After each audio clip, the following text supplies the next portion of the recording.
Hey friends, Doc David here. So hey, I want to apologize to you for something.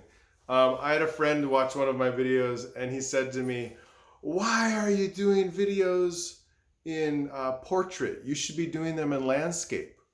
And so then I went on to YouTube and watched a couple of videos, and I'm like, "Oh yeah, it's true. I should be doing them in landscape because with landscape, look at all this space I have. I can say subscribe, or I can say watch this video. Look at the space I have over here." Yeah, so I apologize that my YouTube videos have been in portrait because I think portrait is good for Instagram stories. So then you have to make a choice. Should I put it for landscape for YouTube, or should I put it for portrait for Instagram stories? So YouTube has won over. This will be in a story, but it's going to be compressed. So hopefully my face won't be like up really close when I do it. But hey, I wanted to talk to you today about therapy and how kind of therapy works. So in my world, how therapy works, a person calls me up, we make an appointment, and then we have an initial meeting, and I have a conversation with them about, okay, what are the challenges that are bringing you here today? And so we have a conversation, and they talk to me about these challenges. And then over time, we continue the conversation and come up with some ideas for maybe how they can do things differently, or talk about communication or parenting or any number of things like that. And one of the things that I have found is that, and it really brought me to this topic because of a couple that I met with last night. Therapy is an active process. It's something that if you're going to do when you leave the therapist's office, you need to actually be doing what the therapist has talked about. And it's a little bit different than maybe going to a doctor, because a doctor you can go to, they write you a prescription, you take some pills, and then you're better, generally speaking. And I guess the action that you do after you get the prescription is you take the pill and then you go on your day.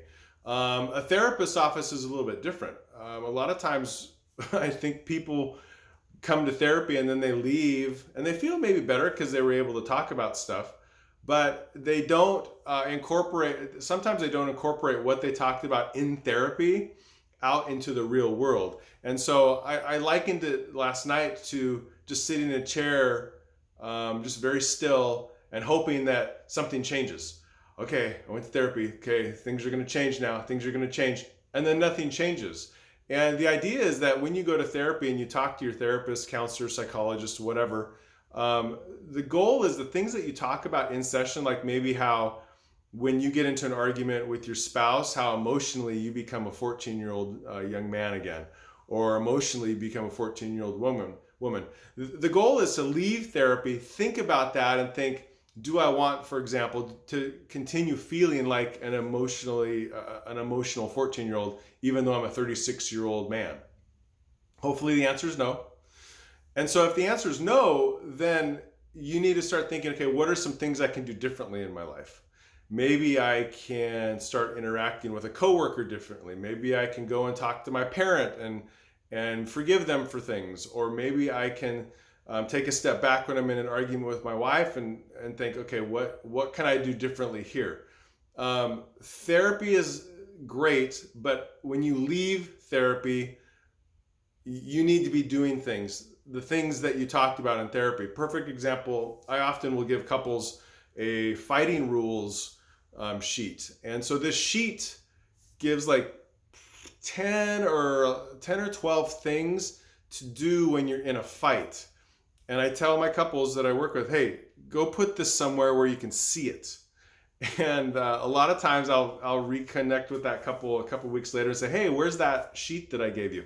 Oh, it's in my purse still, or I think it's on the fridge, or oftentimes they don't know where it's at. That is what I'm talking about. When a therapist gives you something, they're not just giving it to you because they just want to burn some paper, kill some trees. They're giving it to you because they want you to actually do the thing that they're giving to you, whether it's a sheet of paper, whether it's a task, whether it's a homework assignment.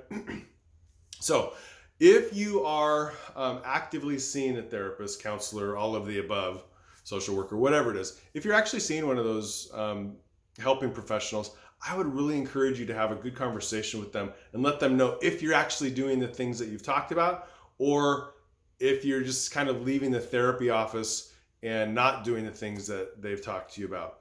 Because if you're not doing the things that they've talked with you about, you're not going to be getting better in your relationships and internally. But if you are doing those things that you and the therapist have talked about, chances are you're going to actually be feeling a lot better about relationships and how you're doing life. Hey, have a great weekend. Tell someone this weekend that you love them.